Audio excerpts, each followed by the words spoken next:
إعلان ناحية تازا جنوب مدينة كركوك منطقة منكوبة، هذا ما تسعى إليه الكتل السياسية التي أدرجت قضية هذه المدينة على جدول أعمال جلسة البرلمان اليوم بعد تعرضها لقصف كيماوي من قبل داعش أدى إلى إبادة المدنيين العزل بغاز الخردل المميت.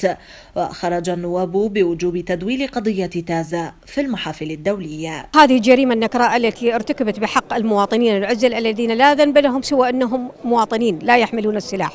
استخدم غاز الخردل في هذه وتعتبر هذه إبادة جماعية. هناك دعوة لتدويل قضية تازا. قضية تازا هي جريمة حقيقة إندالها جبين كونها استخدمت فيها أسلحة محرمة دوليا، وهي الأسلحة الكيميائية من قبل داعش واستهداف ناس آمنين ونساء وأطفال، فبالتالي هذه جريمة كبرى حيث تعرض أكثر من 800 شخص إلى إصابات مختلفة الأحجام والأنواع.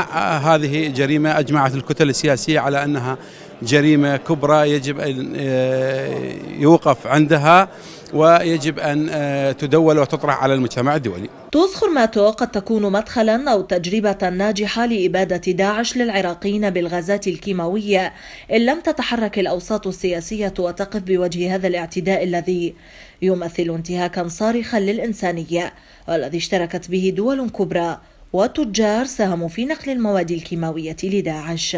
ما حصل في تازا صحيح هو قنبلة كيميائية بدائية غير متطورة، ولكن شاركت 3 جهات في صنعها.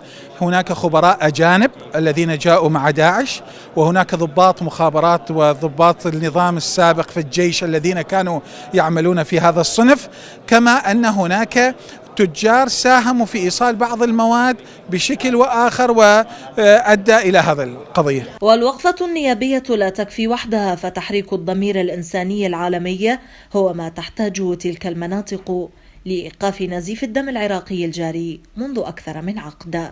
وإيصال صوت هذه المدينة المنكوبة يحتاج لتحرك عراقي سريع، فالخارجية العراقية مطالبة بمخاطبة المجتمع الدولي فضلا عن الجامعة العربية ومجلس الأمن.